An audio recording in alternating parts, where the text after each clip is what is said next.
Hey guys, so one of the most important things that I do to keep my preteen and kindergartner safe is to encourage them to respectfully disagree with me and my husband. I write about this a lot on threads, I share about it in my child safety mini guide, but I think it is so important because kids who are blindly obedient are so much easier targets for predators, for bullies, frenemies, basically anybody that you want to keep away from your kid, right? And I know that this is so much easier said than done, especially because when we need to do it most is usually when it is least convenient to do it.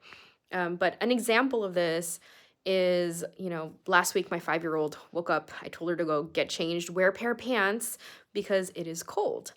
And she comes back with a skirt. And I'm like, bro, I just said pants because it's cold. And she goes back to her room and she's gone for like a minute longer than it would have taken for her to put pants on. And I'm just like, oh, okay, brace myself, take some deep breaths. And she came back with tights and a skirt, the same skirt that she wanted. And I was like, oh my God, I'm so proud of you. You found a way to keep yourself warm and still wear the skirt that you wanted. That is amazing.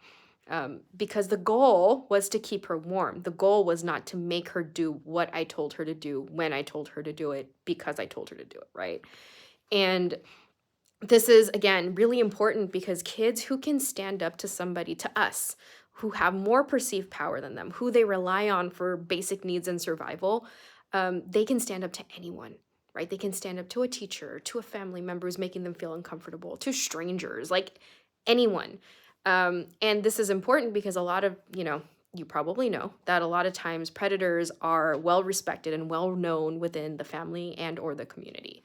And so they weaponize that obedience and use it to silence the victim, the target. And so kids who walk around knowing that one, they can respectfully again disagree with their parents and politely disagree with other people. They walk a different way.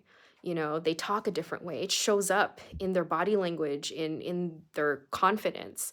And that is such a powerful armor because a predator or somebody dangerous will take one look at a kid like that and go, oh, nope, not that one, right? Like they don't want to get caught.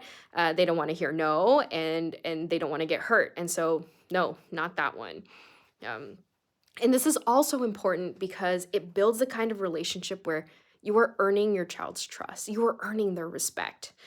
Because I said so is never, ever, ever going to earn the respect of another human being. It doesn't matter if it's an adult and you're their boss or their supervisor or whatever, or it's your child, right? There has to be logical reasoning, there has to be accountability, there has to be humility and integrity behind all of your actions. And that is actually what makes this hard.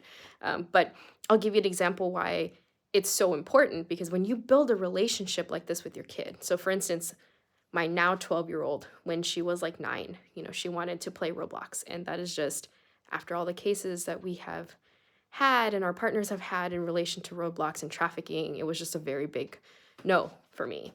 And by the way, now that I know that Roblox is actively issuing cease and desists to um, basically Good Samaritans who are exposing pedophiles is a very big no. I will not support a company like that, but I digress. So, I had this conversation with a 9-year-old. I was talking to her about, internet safety and just like anybody can approach you. And you can see an open world and people create stuff that I might not find appropriate or whatever.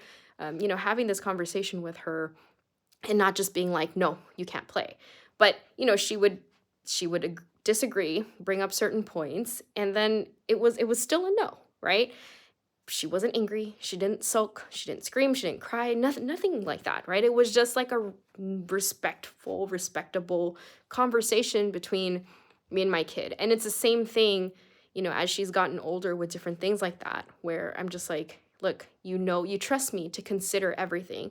My number one job is to keep you safe. And this will not achieve that goal, right? And she's so much more receptive to hearing no because she knows that it's not because I said so.